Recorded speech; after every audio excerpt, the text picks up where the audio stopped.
तुलसी माँ की कथा। तुलसी से जुड़ी एक कथा बहुत प्रचलित है। एक बार शिव ने अपने तेज को समुद्र में फेंक दिया था। उससे एक महा तेजस्वी बालक ने जन्म लिया। यह बालक आगे चलकर जालंधर के नाम से पराक्रमी दैत्य राजा बना। इसकी राजधानी का नाम जालंधर नगरी था। दैत्यराज कालनेमी की कन्या वृंदा का विवाह जालंधर से हुआ। जालंधर महाराक्षस था। अपनी सत्ता के मद में चूर उसने माता लक्ष्मी को पाने की कामना से युद्ध किया, परंतु समुद्र से ही उत्पन्न होने के कारण माता लक्ष्मी ने उसे अपने भाई के रूप में स्वीकार किया। वहां से पराजित होकर वह देवी पार्वती को पाने की लालसा से कैलाश पर्वत पर गया। भगवान देवाधिदेव शिव का ही रूप धरकर माता पार्वती के समीप गया, परंतु मां ने अपने योग बल से उसे तुरंत पहचान लिया तथा वहां से अंतर्ध्यान हो गई। देवी पार्वती ने क्रुद्ध होकर सारा वृत्तांत भगवान विष्णु को सुनाया। जालंधर की पत्नी वृंदा अत्यंत पतिव्रता स्त्री थी।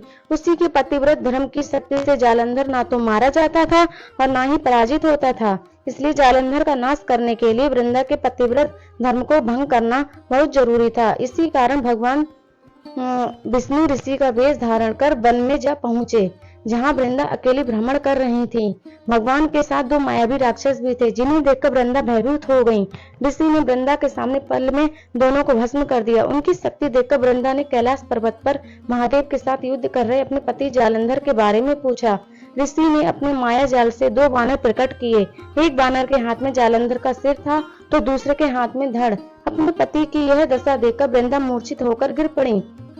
होश में आने पर उन्होंने ऋषि रूपी भगवान से विनती की कि वह उसके पति को जीवित करें। भगवान ने अपनी माया से पुनः जालंधर का सिर धड़ से जोड़ दिया, परंतु स्वयं भी वह उसी शरीर में प्रवेश कर गए। वृंदा को इस छल का जरा आभास न हुआ।